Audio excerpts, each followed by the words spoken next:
Bien le bonjour. Juillet, l'été sera chaud. Rosé. Voyons voir.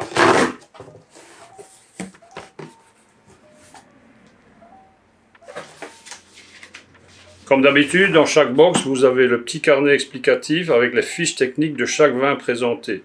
Vous avez aussi l'accès en QR code pour voir cette vidéo.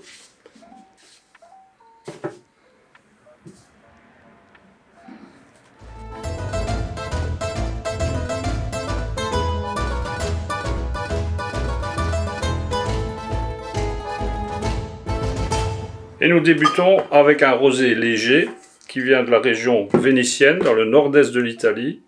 C'est un Pinot Grigio vinifié en blush. Le Pinot Grigio est un cépage blanc, mais dont la peau est très rosée. Quand on laisse le jus en fermentation en contact avec les peaux, ça donne cette jolie robe saumonée qui nous propose un vin léger, peu alcoolisé, très facile de boisson, idéal de l'apéritif vers les entrées, les antipasti, toutes les crasses qu'on met à l'apéro. C'est magique aussi près de la piscine, pour ceux qui en ont. Dans le même ordre d'idées, mais dans le sud-est de la France, je vous emmène au pied des Cévennes, entre Alès et Uzès, avec une cuvée 100% Cinsault. Le Cinsault, c'est le cépage traditionnel pour les rosés du Languedoc. Ça donne un vin aussi léger, avec une belle robe bien lumineuse, avec des saveurs de petits fruits rouges, d'aromates, et c'est parfait pour l'apéro, le barbecue léger, pas trop costaud, les salades composées, ça se boit frais mais pas glacé, ça se tient 2-3 ans grand maximum. Un peu plus élaboré, on retourne dans le nord de l'Italie, près du lac de Garde, à Bardolino.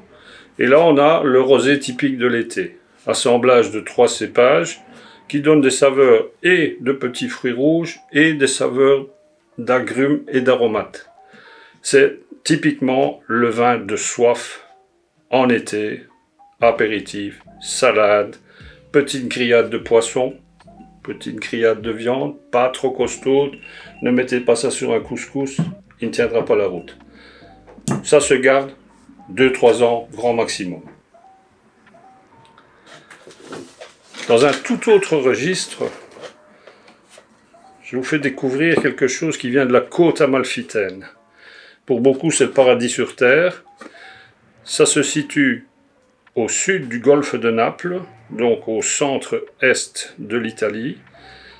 La viticulture est assez compliquée parce que les vignes se trouvent sur des collines qui tombent littéralement dans la mer Tyrrhénienne et c'est une viticulture très compliquée. Et ça donne un vin délicat.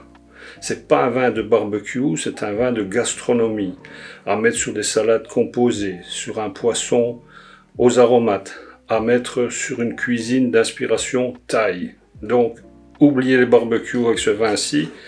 Très beau vin, belle gastronomie, ça se boit frais, pas glacé, ça se garde 3-4 ans, grand maximum. Rassurez-vous, j'ai quand même mis des vins de barbecue. Le premier nous vient de Saint-Chinian. Nous sommes près de Béziers, dans le Languedoc. C'est très classiquement un assemblage de Grenache, Syrah et Cinsault. Ça donne un vin bien structuré, aux saveurs de petits fruits noirs, petits fruits rouges, aromates de garrigue. C'est le vin de la grillade essentiellement. Mais la grillade peut être poisson, peut être légumes, peut être viande. Pas des viandes trop fortes, on aura ça par après.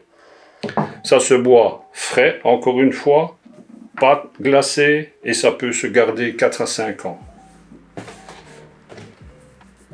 Et quand vous avez un barbecue avec des mets un peu plus costauds, nous allons sur le bord nord du Ventoux avec une cuvée essentiellement à base de grenache, avec un tout petit peu de syrah en appoint. Ici, la structure et la charpente sont costaudes. On est toujours sur les mêmes types de saveurs. Petits fruits rouges, aromates de garrigue, un peu de réglisse aussi. Et là, on ne mettra pas ça sur un blanc de poulet frites salade. On mettra ça sur la belle grosse grillade, la côte à l'os, les abats au barbecue, le canard. Ça se boit frais, jamais glacé, et ça peut se garder 4 à 5 ans aussi. Voilà de quoi passer un bel été. Le mois prochain, surprise, c'est inhabituel chez Mérivain, nous ferons une escapade en Espagne. À bientôt!